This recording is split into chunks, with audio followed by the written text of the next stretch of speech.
You believe you know every word they spoke. You believe the sacred books have preserved every syllable, every sigh, every parabole uttered under the Galilean sun. But what if there was something more? What if, between the pages you've memorized, between the verses you've known by heart since childhood, there existed an empty space, not by accident, but by choice? What if the most important story ever told never reached you? Not because it was lost to time, not because the papyrus disintegrated or memory failed, but because someone decided you weren't ready to hear it, that humanity wasn't ready, that those words carried a power so profound, so transformative, that they needed to be guarded, hidden, removed from the texts that would come to define entire civilizations. You are about to remember what was erased. Breathe deeply now. Feel the air entering slowly through your nostrils, filling your lungs, expanding your chest. Hold it for a moment and release.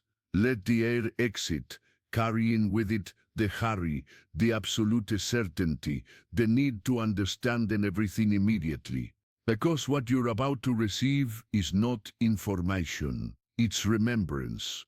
And remembrance is not learned, it awakens. Centuries ago, men of power gathered in closed rooms, under stone roofs, with the weight of history in their hands. Before them lay dozens of gospels, hundreds of accounts, thousands of words attributed to the men on the cross. And they had to choose, decide what would remain and what would disappear, what would be sacred and what would be heresy, what would strengthen the institution and what would strengthen its structure. And then, at some moment, between the candlelight and the scratching of keels on parchment, a parabole was removed, not debated, not openly discussed, simply deleted, as if it had never existed, as if those words, spoken before fishermen and peasants by a lake Seide, had never echoed in the warm afternoon air. But truth does not die. It only waits. You are not reading this by chance. You are here because something inside you recognizes that something is missing, a missing piece in the puzzle of your spirituality. A void that no doctrine has completely filled. A question that insists on returning, even when you try to silence it with ready-made answers. The parable that was removed spoke of the inner kingdom, not the distant kingdom in heaven, beyond the clouds, where you need to die to arrive, but the kingdom here, now, inside you, pulsing to the same rhythm as your heart, breathing along with your lungs, existing in every cell of your body since you were born, or rather, since before you were born. He said, the kingdom does not come with external signs. It will not be said, look, here it is, or there it is, because the kingdom is within you. But this version you know, it survived, albeit fragmented, albeit few truly understand it. What was removed was the rest, the explanation, the parable that revealed how to access this kingdom, how to pass through the gates you yourself built around it, how to undo the knots that the human mind tightens ever stronger, believing it's protecting itself, when in truth it's imprisoning itself. He told the story of a man who built walls. The man lived in a fertile land, surrounded by mountains, bathed by a river that never dried. Everything he needed was there. Clean water, generous soil, pure air, abundant light. But the man looked at the distant mountains and felt fear. What if something comes from there? What if there's danger beyond what I can see? So he began to build. First, a small wall around his house, then a larger one around his garden. Soon, a high wall encircling his entire property. And the more he built, the safer he felt, or so he thought. But the wall that protects also isolates, and the man, protected from an imaginary danger, was now isolated from the very land that sustained him. He could no longer reach the river. He no longer saw the mountains. He no longer felt the wind. And within his walls the land began to dry. The water stagnated. The light diminished. And he, without realizing it, was dying of thirst beside his own spring. One day, a child passed near the walls, small enough to see through a crack, and shouted, "Why have you locked yourself in? The land out here is beautiful. The river is overflowing. Come see." The man answered from within, "He cannot. It's dangerous out there. He need to be safe." And the child, not understanding, asked, "Safe from what? From the river that gives you life? From the sun that warms you? From the earth that feeds you?" The man didn't answer, because, for the first time, he had no answer. That was the parable. Simple, direct, devastating, because it reveals that you, like the man in the story, have spent your life building walls, not of stone, but of belief, not of brick, but of concept, walls that say, God is out there, far away, inaccessible, demanding sacrifice, walls that repeat, you are not worthy, you need to purify yourself, you need to obey intermediaries, walls that insist the sacred is in temples, in rituals, in ancient words you don't understand but must accept. And while you build these walls, believing they protect you from condemnation, from punishment, from divine judgment, you are in fact isolating yourself from the very source of life, from the river that has always been flowing inside you, from the light that has always shone in your chest, from the presence that has never, not for a second, abandoned you. That's why the parable was removed, because it dismantles the system, undoes the hierarchy, nullifies the need for mediators between you and the divine. If the kingdom is within you, if you already possess everything you seek, if the connection is direct and immediate, then what purpose does the structure serve that erected itself on the promise of taking you to God? You don't need permission to access what is already yours. You don't need approval to breathe the presence that already breathes in you. You don't need elaborate rituals to touch what already pulses in your veins. And it was this truth, this radical freedom, this absolute spiritual sovereignty, that needed to be silenced, because a people who know they carry the kingdom within themselves do not bow easily. They don't accept control without questioning. They don't trade their inner light for the promise of future light. But now you know, and knowing changes everything. Close your eyes for a moment. It doesn't need to be long. Just a few seconds. Close them and feel. Feel the weight of your body where it touches the surface below you. Feel the temperature of the air around your skin. Feel the subtle, constant, inevitable movement of your breathing. Inhale slowly. Count to 4 as the air enters. 1, 2, 3, 4. Hold. And exhale.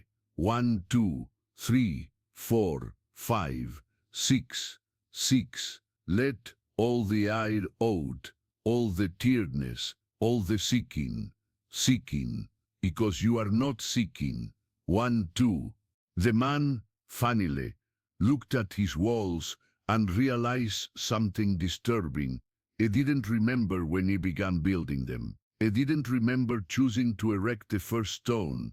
It was as if they had always been there, as if he had been born within them. And then he understood the walls were not his, they were built before him. For generations, for centuries, stone upon stone, belief upon belief, fear upon fear, and immediately inherited the prison, believing it was protection. But walls can be undone, not with violence, not with explosion, but with understanding, with a simple and profound act of perception. When you see the wall for what it really is, not protection, but separation, it begins to crumble on its own. The man in the parable placed his hand on the stone, and the stone dissolved into sand, because the wall was never real. It was only real as long as he believed and needed it. Do you understand what this means? The walls around your heart, the concepts that separate you from divinity, the beliefs that insist you are small, unworthy, distant from the sacred.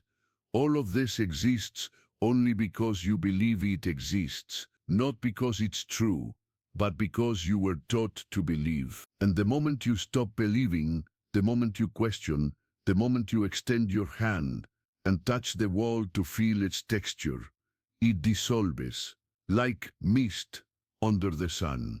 This is not magic, it's remembrance. You are not learning something new, you are unlearning something new. You are unlearning something false. Breathe again, deeper this time. Let the air fill not just your lungs, but every space inside you, as if breathing could reach places you forgot existed.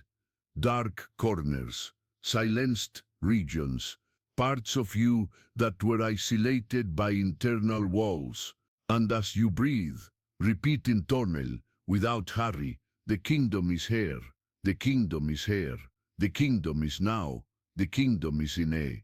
Not as an empty affirmation, but as recognition, as if you were saying, ah yes, remember, it was always here, or just forgot to look. The parable was removed because it gave power, real power, not the power to control others, but the power to free yourself, the power to say, I don't need to wait, I don't need to sacrifice myself, I don't need to prove anything, because everything I sought is already here. And when millions of people awaken to this power simultaneously, entire structures tremble. Not because these people become revolutionaries in the political sense, but because they become revolutionaries in the practical sense. They stop seeking outside what they found within. They stop negotiating their inner peace for external promises. They stop accepting that anyone, any person, should stand between them and the divine. This is the silent revolution. The revolution of presence. Have you noticed that you're never truly alone? That even in the loneliest moments, the darkest, the most desperate, there is something, the witnesses, something that observes, something that remains, even when everything else crumbles. That something is not external. It's not a distant God watching from a celestial throne. It's the inner presence, the spark, the light that never goes out, no matter how many walls you build around it. And knew this, that's why I told the parable. That's why I insisted. You are the light of the world. Not you will be if you obey.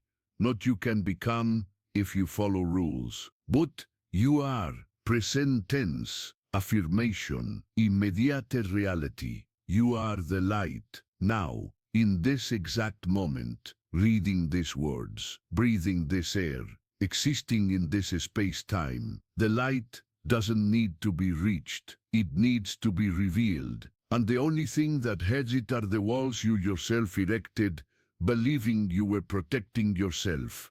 But what were you protecting yourself from? From your own light? From your own truth? From the possibility of being free? Open your eyes again. If you close them, look around. See the space where you are, the objects, the colors, the light entering through the window or emanating from the screen. All of this is witness to your existence. All of this is part of the kingdom, not the future kingdom, but the present kingdom, the kingdom that breathes along with you. The removed parabole also revealed that the man, when he finally left the walls, did not find danger. He found others.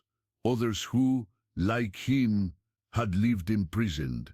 Others who, like him, had forgotten that the land was fertile and the river abundant. And together, without words, without elaborate ceremonies, they simply sat by the river's edge and drank, and remembered what they had always known, but had forgotten. Communion is not ritual, it's recognition. When you look at another person and see beyond the walls they built, beyond the masks they wear, beyond the roles they play, and recognize in them the same light that pulses in you, that is communio, that is the true breaking of bread, the true sharing of life. It doesn't need an altar. It doesn't need permission. It doesn't need an intermediary. Just presence, recognition, and the courage to say, I see you, and in what I see in you, I recognize myself. This is the threat. This is the revolution. This is the reason why the parabole could not remain in the official texts. Because a humanity that recognizes itself as one, as interconnected, as bearer of the same light, does not accept artificial divisions, does not accept hierarchies based on fear, does not accept if someone declares themselves closer to God than another. All are equally close, because all carry the kingdom within. Breathe again. Are you noticing how breathing has become different since you began reading? Deeper, more conscious, as if your body were remembering how to truly breathe. Not just to survive, but to live, to feel, to exist fully in each inhalation and exhalation. Breathing is prayer, the most ancient, the purest. Every time air enters, you are receiving life. Every time it exits, you are offering gratitude, without words, without concepts. Use the natural, sacred, inevitable movement of existence, and you do this thousands of times a day, without noticing, without thinking, without recognizing the miracle it is. The kingdom is as close as your next breath, literally. Now, do the following. Place one of your hands on your chest. Feel the subtle movement under your palm, the expansion and contraction, the rhythm that doesn't depend on your conscious will, that happens while you sleep, while you worry about 1,000 things at once. This rhythm is older than any sacred text, truer than any dogma, more reliable than any institution, and it's telling you with every beat, every breath, you are alive, you are here, you are part of this, you are the manifested kingdom. The removed parable ended with a phrase that, had it remained in the Gospels, would have changed the history of Western spirituality. The man sitting by the river's edge with others, who also left their walls, looked at the sky and said, I searched for you up there, and you were here inside all along. And there was no external answer, because the answer was in the perception itself. In the perception itself, in the presence finally felt, without meditation. God did not answer, because God didn't need to. The answer was the moment, life, breathing, the river, the earth, the light, all of this not as a symbol of something greater, but as direct manifestation of the sacred. You are seeking what you've already found. You are searching for what you already possess. You are waiting to become what you already are. And the only thing preventing you from realizing this is the wall, the concept, the belief that you need to be different, better, purer, worthier. But dignity is not conquered, it's recognized. You don't become worthy of the kingdom. You realize you always were, that you were born as part of it. That every cell of yours is sacred territory. That every thought, every emotion, every experience, even the painful ones, even the confusing ones, are part of the journey back home. And home is not a distant place. It's here, it's now, it's you, sitting where you are, breathing, existing, being. Close your eyes one more time. Let's do something together. Something simple. Something you can repeat whenever you feel the walls beginning to rise again. Inhale deeply, and as you inhale, say internally, receive. Hold the air for a moment. And in that moment, feel, just feel, without judging, without analyzing. Host the pure sensation of being alive, and exhale slowly. And as you exhale, say internally, I offer, receiving and offering. This is the cycle, this is the flow. You receive life, light, presence, and you offer gratitude, recognition, love, not to someone out there, but to the totality, to the entire fabric of existence, of which you are a unique and essential thread.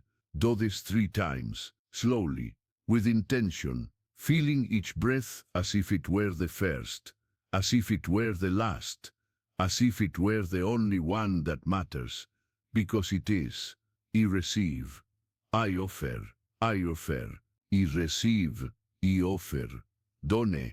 You have just practiced the most ancient prayer, the prayer that needs no words, the prayer that needs no words, the prayer that the body itself knows, the prayer that cannot be censored, removed, or controlled, because it's yours, and always has been. The parable was removed from the Gospels, but it was not destroyed, it simply waited. It waited in fragments of ancient texts, in whispers of mystical traditions, in spontaneous perceptions of people who, even without knowing the story, lived its truth.